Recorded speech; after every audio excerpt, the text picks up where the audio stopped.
Arizona Cardinals are in the news today, but there's really no news. As I was processing everything that happened with the Raiders, I got an email from ESPN PR pointing out that there's a new deep dive hashtag long read that ESPN.com has published about dysfunction in the Cardinals organization. I didn't read every word of it, and I would submit to you that nobody reads every word of one of these 10,000 word stories, even the people who take to Twitter to applaud the person or persons who wrote it. Nobody reads it all. You can't. It's too much. And I skimmed it, read some of it, skimmed some of it, was looking for news. That's one of the things I've learned over the last 22 years. You get an article, I know how to find the news in it. And I'm looking and I'm reading, I'm scrolling, I'm skimming, I'm looking for news. There's one bit of news, and it is a name that's attached to a claim that was made by Terry McDonough, former Cardinals executive who filed an arbitration claim earlier this year. He alleged that Michael Bidwell, the owner of the team, berated a black employee in a racially charged manner. The name of the employee, Alphonsa Knight, came out in Steve Wilkes' deposition, given as part of this effort to litigate Terry McDonough's arbitration claim. That's the only news. Nothing else. And there may be some different quotes and different anecdotes and different stories, but none of it changes what already was out there. Michael Bidwell allegedly can be abusive to employees. Michael Bidwell allegedly creates an environment in the workplace where men and women are treated differently, yada, yada, yada. And if it's happening, it shouldn't. And it's good that a light is being cast upon it. And the Terry McDonough arbitration claim maybe results in some positive change for everyone in the Cardinals organization.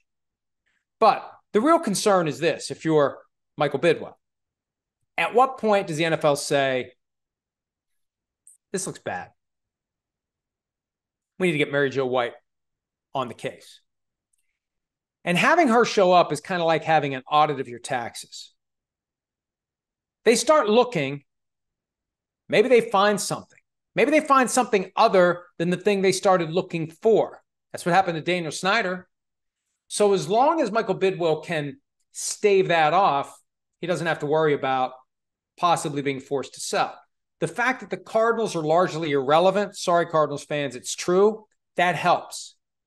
If this was the Cowboys, maybe we're closer to the point where Mary Jo White has the bat signal activated and shows up and starts poking around. So that's what I keep looking for. And the allegations, the reporting, sorry, ESPN, all due respect, really nothing new in your long story. I know it looks like a lot of words and it's a lot of work, and I appreciate that, but you really didn't give us something that causes us to say, wow, the NFL better do something about that. We wait for that wow. And I think the wow could come from Alphonsa Knight. She declined to comment to ESPN. She's still working for the team. If she goes on the record, if she provides specifics that make people say, uh-oh, that's not good, that's really bad, he shouldn't have done that, in comes Mary Jo White, and maybe eventually out goes Michael Bidwell. And if you're a Cardinals fan, this gets back to what I was talking about with Mark Davis.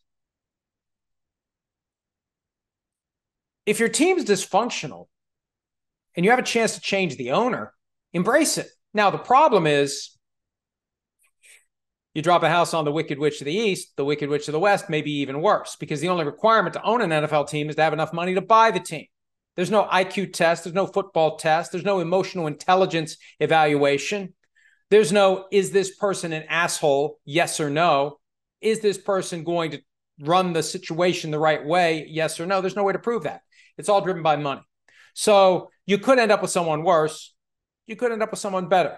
You definitely end up with someone different if that's what happens.